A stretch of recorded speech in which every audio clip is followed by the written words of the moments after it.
that the 4th of July is coming up, and well, there are going to be a lot of pool parties. I looked down at the grass of Kristen's backyard where I was sitting. I could still see the crew inside her Hollywood home, packing up after our final day of filming. Kristen, Lo, and Audrina, who had been friends and co-stars on the show for years, were inside chatting. So close I could hear them laugh. "And I don't want you to be worried," he continued, "because there might be, photos." "Hang on. What was happening here?" "Keep it cool, Stephanie." "That's cool, babe. Have a great time," I said. But I was starting to wonder where this conversation was going.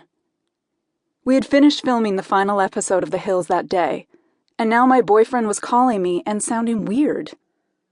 "They're in Vegas." "Okay. So, I might not always be able to call you to say goodnight." "What?" "It's just that things, well, they're all a bit serious." "What do you mean they're serious? We lived together." "We did. Josh Hansen had been my boyfriend for 6 months now. We shared my LA home, he spent time with my family, and we talked about getting married. Only a week ago we had filmed my happily ever after ending for The Hills, with him on his cross-bike training, and us committing to each other seriously. He'd become a cast member for the series, and now he was saying that things were all a bit serious? "Yeah, I know, but, it's about to be summer and there are gonna be so many great parties, everywhere," he said. "What are you getting at?" I asked. This whole conversation was galloping away from me now. I was starting to see where it was going, and I didn't like it one little bit. "I don't think I can do this," he replied. "Right. Which pool party is it that you need to be single for?" I asked, my heart in my mouth. Who was the girl he might be photographed with? "There's not one in particular," he said. "I'm just assuming that there's gonna be a bunch." Great.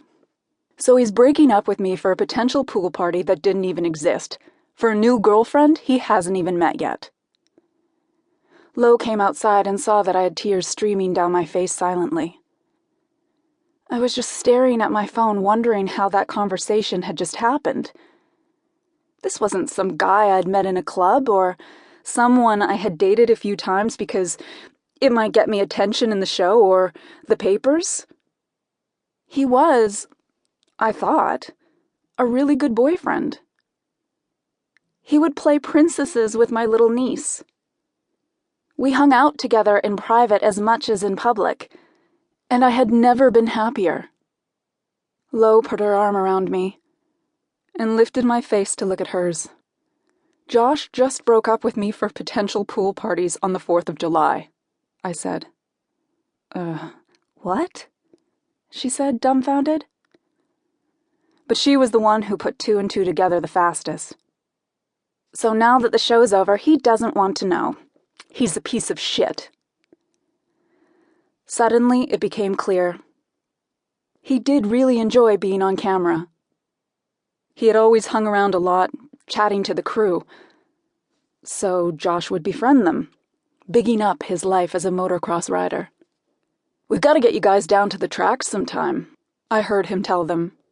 But I didn't care that he was stepping into my on-screen world. I knew it would work.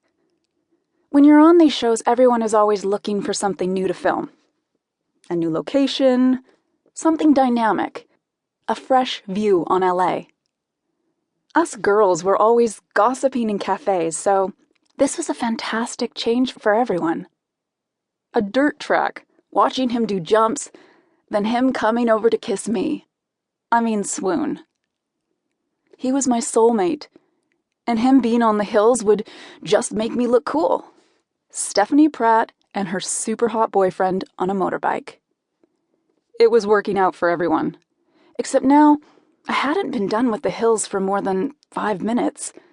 I was still in the same clothes and makeup, yet I was expendable. To keep listening to this audiobook for free, click the link in the description. It will take you to a free Audible trial where you can listen to this and many other books for free for 30 days.